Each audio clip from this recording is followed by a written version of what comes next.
bom ter você aqui. Vamos iniciar mais um mês. Como eu disse, a cada mês eu vou estar compartilhando com vocês uma palavra, com base em uma palavra que o Espírito Santo trouxer ao meu coração, ou algo que ele sinalizar, eu estaria compartilhando com vocês. E como eu disse no Instagram, esse mês a palavra é esperança. E é engraçado, né, pensar nesse tema. Ele veio tão propício ao mês, mas em julho, quando eu estava terminando de gravar sobre liberdade, eu vim da cidade de onde eu estava gravando, pensando e orando, perguntando para Deus qual seria a próxima palavra. A palavra que era para compartilhar nesse novo tempo. E essa palavra gritou dentro de mim, essa palavra falou alto ao meu coração. E eu fiquei pensando, por que esperança? Porque até então eu pensei que eu continuaria dentro da linha sobre liberdade, falando de temas relacionados à liberdade. Mas essa palavra ficou falando dentro de mim, até que eu entendi que não tinha outra palavra, que seria essa, que seria esse tema que nós abordaríamos esse mês. Só que eu também não sabia que esse tema seria abordado em setembro. Eu não me atentei que seria o segundo mês, cairia o segundo mês de compartilhar com vocês aqui no YouTube, seria o mês de setembro, né? E nós estamos nesse mês trabalhando o Setembro Amarelo, né? E temos ouvido muito sobre isso. Eu não vou me ater a isso aqui, porque eu entendo que mais do que dizer sobre o movimento é compartilhar de palavras que gerem vida. E esse é o meu objetivo aqui, estar gerando vida a cada palavra, está gerando liberdade, libertação a cada palavra. Mas caiu exatamente no mês, nesse mês, né? Nesse mês, né? Setembro Amarelo. E vamos estar falando desse tema que é tão necessário nesse tempo. Quando eu comecei a orar e perguntar a Deus sobre o tema esperança, uma palavra vinha à minha memória todas as vezes que eu pensava em esperança. E essa palavra está em Romanos 15:13, que fala assim, que o Deus da esperança vos abençoe plenamente, com toda alegria e paz, à medida da vossa fé nele, para que transbordeis de esperança pelo poder do Espírito Santo. E eu lembrava o Deus da esperança, o Deus da esperança. Eu realmente creio que ele é o Deus da esperança, porque através dele nós tivemos a esperança de uma vida eterna, a esperança de uma salvação eterna, e é isso que nós cristãos acreditamos. Mas o que me chamou a atenção na passagem foi que ele vos abençoe plenamente com toda alegria e paz, à medida da vossa fé nele. À medida da fé. Então, esperança e fé não são coisas semelhantes. Tendemos a achar que esperança, fé e crença são coisas iguais, é a mesma coisa, mas são diferentes, não é a mesma coisa. E para que a gente comece, para que a gente fale e discorra sobre esse tema aqui, nós precisamos primeiro diferenciar, compreender o que há de semelhante, mas também o que há de diferente, diferenciar o que há entre cada um deles. Né, saber qual é a especificidade de cada uma dessas palavras. E vamos começar falando sobre esperança. Né? Se vamos falar sobre esperança, fé e crença, eu quero começar a falar com você sobre esperança. O que é esperança? Quando pesquisamos a palavra esperança, por exemplo, essa palavra esperança dentro dessa passagem, em várias outras vezes que ela ocorre na Bíblia, ela vem do grego elpis. A palavra grega elpis. E o que significa a palavra grega elpis? Expectativa. A expectativa de algo bom, a expectativa de algo do que é certo, a expectativa do que se é esperado. Então, quando eu penso em esperança, eu falo sobre uma expectativa de algo que eu espero, sobre a expectativa de algo que é correto, ou também tem uma tradução que fala que é antecipar. É quando eu antecipo algo com prazer, ou usualmente com prazer. Então ela me diz de uma antecipação, de uma expectativa de algo que é esperado. Para nós cristãos, como eu disse, nós temos uma expectativa de uma salvação eterna. Mas a esperança, ela se diz, essa expectativa, dessa antecipação com prazer de várias outras coisas. Criamos esperança sobre várias situações, né? Sobre várias vivências, sobre algo que desejamos. A esperança, ela é o que mantém, é o que nos mantém nesse caminho até alcançarmos o resultado. Então ela nos diz de um esperar até o resultado, né? E com prazer, né? E com entusiasmo. Nós temos duas expectativas. Nós precisamos entender que, como fala que a expectativa do que é certo, do que é bom, nós também temos a expectativa do que é mal. Quando falamos sobre a expectativa do que é mal, isso gera medo, é o medo. Quando falamos da expectativa do que é bom, isso é esperança. Então nós precisamos diferenciar.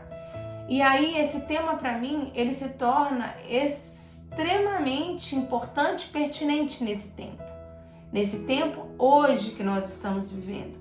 Porque falar de esperança também é falar de desesperança. E a Bíblia diz em Provérbios 13:12 que a esperança adiada faz o coração ficar doente, mas o desejo realizado enche o coração de vida. E nós estamos nesse momento vivendo uma fase de desesperança. Isso para mim é muito percebido, eu consigo perceber isso no meu dia a dia. Eu costumo dizer que na pandemia, eu estava dizendo, na verdade, semana passada para uma amiga que na pandemia nós estamos vivendo fases distintas. Nós vivemos uma fase em que era tudo novo, que os pais e os filhos estavam juntos novamente, que essa valorização da vida, ela tinha ganhado um novo valor, um novo olhar, né? Passamos pela fase da ressignificação, do se redescobrir, do se reinventar, né? Porque a pandemia acabou se estendendo, porém a pandemia se estendeu além daquilo que nós imaginávamos, e junto com ela vieram outros prejuízos, vieram outras situações que nós não estávamos preparados. Tínhamos planos, tínhamos metas, tínhamos expectativas de coisas boas e muito disso não aconteceu, pelo contrário. A expectativa do mal gerou em nós tanto medo, devido a tanta incerteza, devido a tanta insegurança, devido a tanta... Eu acho que a incerteza, ela aflorou muito essa expectativa, devido às perdas, devido aos traumas, devido a tantos imprevistos, a tantas coisas, a tanta vivência atípica daquilo que estávamos acostumados ou habituados a viver. Trouxe um novo, mas um novo de expectativas frustradas, de expectativas adiadas. E eu vejo que estamos numa fase de desesperança, né? O aumento das pressões, quantas pressões temos vivido? Há uns dias eu estava muito angustiada. Em um momento de oração com Deus ficou muito claro que não só pressões no ambiente natural, daquilo que nós conseguimos perceber, mas temos vivido também pressões que não conseguimos perceber. Pressões que estão dentro de uma esfera sobrenatural, de uma esfera espiritual. E nós vemos isso, estamos vivendo tantas perseguições, isso a nível mundial, né? Tantos conflitos políticos, econômicos, pessoais, os relacionamentos, né? O número de divórcios que se aumentou, o comprometimento da saúde emocional de tantas crianças, né? Conversando com uma diretora semana passada, ela me disse que se espantou quando os alunos voltaram para a aula, tão ansiosos, era perceptível no corpo, né? Nossa questão física, tantas questões físicas que surgiram, enfim. E quando abrimos a televisão, ligamos os noticiários, quanta negatividade, quanta desesperança jorra dali, né? E a desesperança, ela é essa visão negativa em relação ao futuro, negativa em relação ao que será, né? É uma visão limitada do nosso futuro.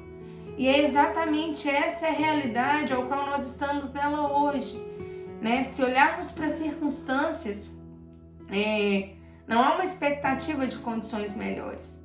Mas é por isso que precisamos falar de esperança, porque é um tempo que nós precisamos mudar o nosso foco, né? É um tempo de redirecionarmos o nosso foco.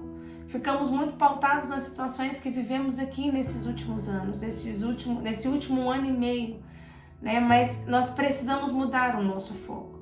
E essa expectativa para o bem de que algo bom vai acontecer. Essa expectativa do bem, essa esperança é o que precisamos gerar dentro de nós.